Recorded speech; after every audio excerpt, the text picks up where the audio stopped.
এখন যদি মানুষ না আসে তাহলে কি গরু ছাগলদেরকে এখানে বয়ান শোনাবো? ভাই এই কথাটা বলার পরে জনবন্ধু চিত্তে গেছে গা, আমরা তো আসছিলাম, আমাদেরকে আপনি কি গরু ছাগল বলছেন? এরপরে কি করে দেখেন না কি সুন্দর লাগাই দিছে। কোনো অসুবিধা হয়েছে নি? কোনো অসুবিধা হচ্ছে নি।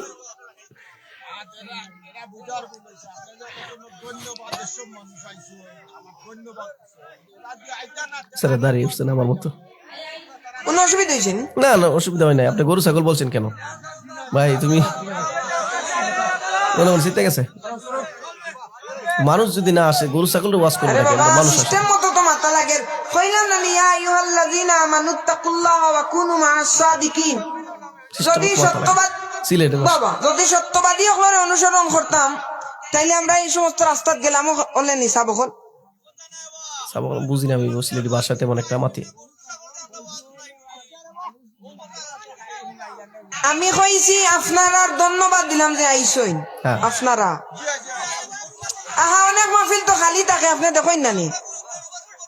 আমি আপনারে করবা শুরু কইছি নি?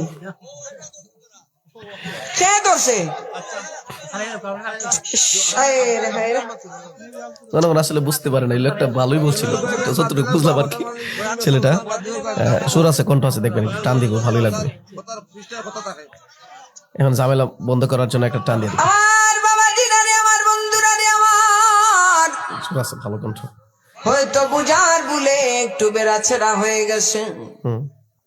যুবক ভাইরা রে, একটু আইসা বসরে মাহফিলের মধ্যে বসত, কেমন লাগে দেখো।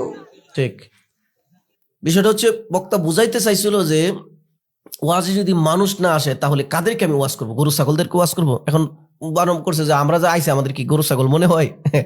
বিষয়টা এটা বুঝাই নাই, বুঝতেছে আসলে মানুষ আসা দরকার ওয়াজে, মানুষ তো আসতেছে না, এই কথা মানে বুঝাইছে আর কি। তো একটু হয়তো মিস্টেক হয়ে গেছে, মানুষও ভুল বুঝছে, হয়তো ওনাকেও বুঝাইতে ইয়া হয়েছে, একটু সমস্যা হয়েছে। আর বক্তা সাহেব তো বাচ্চা বয়সে দেখা যাচ্ছে, তো ওয়াজের আরো অভিজ্ঞ হওয়া দরকার, বয়সটাও একটু হওয়া দরকার। আমাদের বয়স হয়ে গেছে 35-36, কিন্তু দাড়ি হয় নাই, দেখতে ছোট দেখা যায়। তো দোয়া করি ছেলেটা কণ্ঠ সুন্দর, লেখাপড়ায় মনোযোগী হোক, অল্প বয়সে যেন ওয়াজের মধ্যে না আসে আর কি। একটু বয়সটা 30 আপ হলে তো ওয়াজে আসলে একটু ভারসাম্য আসবে কথাবার্তার মধ্যে।